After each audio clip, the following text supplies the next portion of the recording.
C'est évidemment beaucoup de regrets, de frustration et d'indignation que nous décidons d'organiser cette marche pacifique pour porter nos revendications et doléances légitimes et légales auprès de nos autorités étatiques, des collectivités territoriales et des responsables des sociétés minières qui exploitent les phosphats de Matam, que sont la SERPEM et la SOMIVA.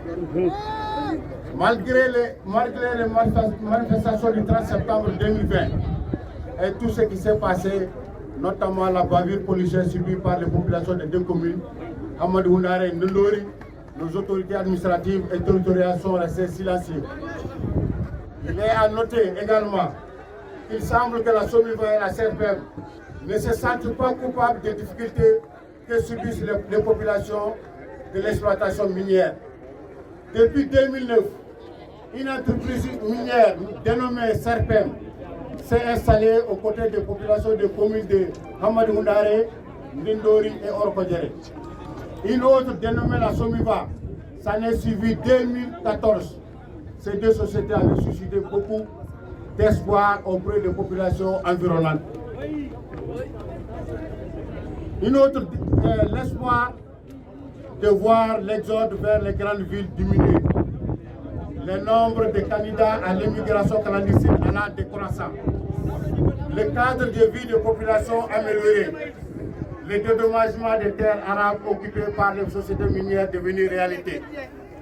En résumé, l'espoir d'une exploitation minière durable habiter les esprits des populations des communes de Amadou Houndare, Ndondori et Orkodjere.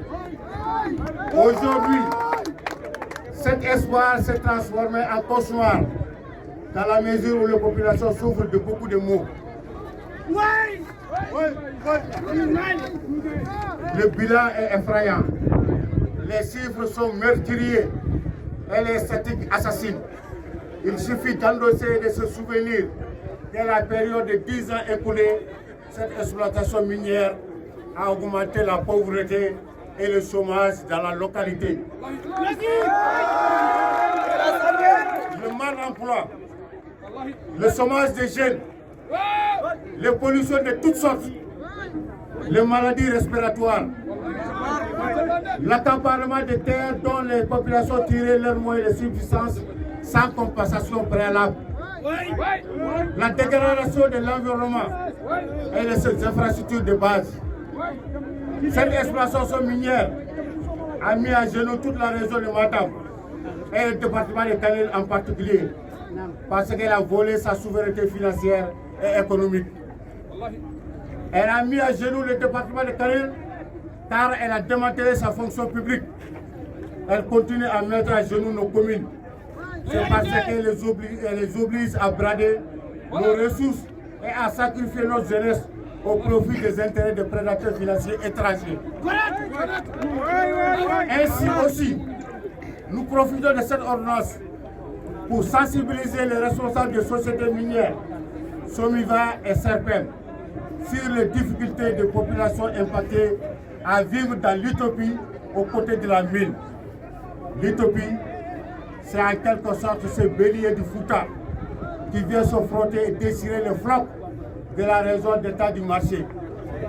L'utopie, c'est pour éviter demain ce qui se prépare dans les communes de Amadou Houndare, Ndondori et Orkodjere.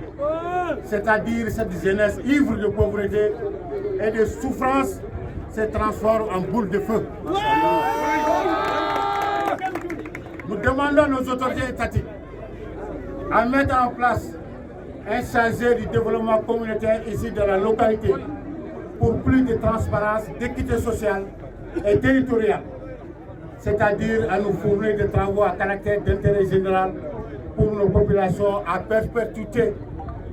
Nous rappelons que nous populations environnantes de la mine, sommes une exploitation minière durable, prenant en compte les droits de toutes et de tous, mais aussi des intérêts des sociétés minières. Il est clairement écrit dans la Constitution sénégalaise que les ressources naturelles appartiennent au peuple. Sommes-nous en droit de demander si le Fouta fait partie du Sénégal?